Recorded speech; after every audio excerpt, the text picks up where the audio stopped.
On day one, Elohim saw the light and that it was good. And Elohim divided the light from darkness and called the light day, and the darkness he called night. And the evening and the morning was the first day.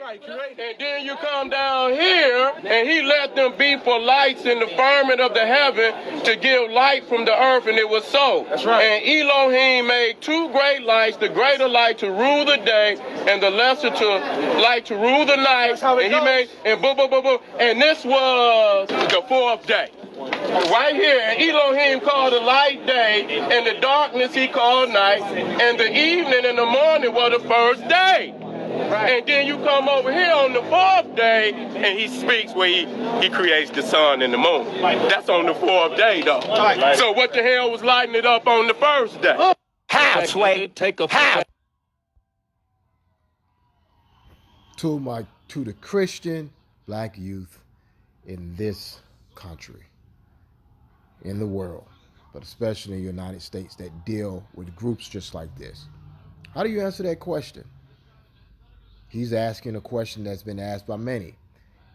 If light and darkness supposedly was created on the first day and the sun and moon showed up on the fourth day, then how is that possible? We understand that the light comes from the sun. The sun is fixed in its place and so forth. We understand that the seasons and everything show up. I want you to notice some things in this video. There's a part that he immediately skips over.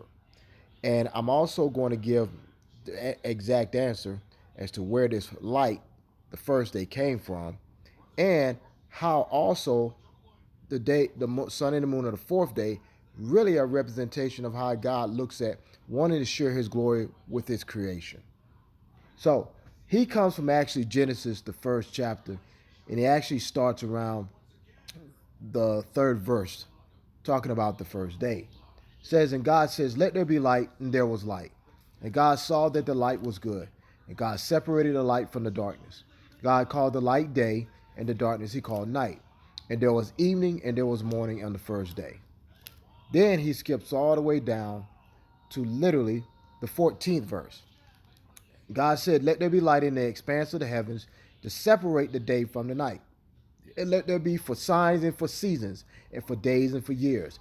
And let them be lights in the expanse of the heavens to give light upon earth. And it was so. And God made two great lights, the greater light to rule the day and the lesser light to rule the night, and the stars.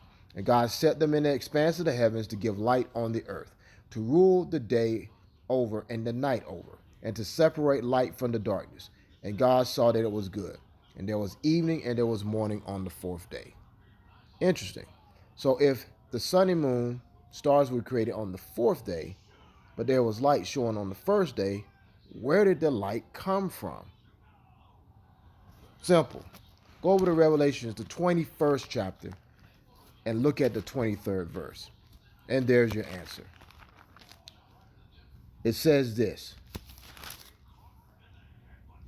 And the city has no need for sun or moon to shine on it, for the glory of God gives it light, and its lamp is the Lamb. By its light will the nations walk, and the kings of the earth will bring glory into it. And its gates will never be shut by day, and there will be no more night. God is that light. God was the light that shined amongst the heavens that he created, that he imagined with his infinite power and wisdom.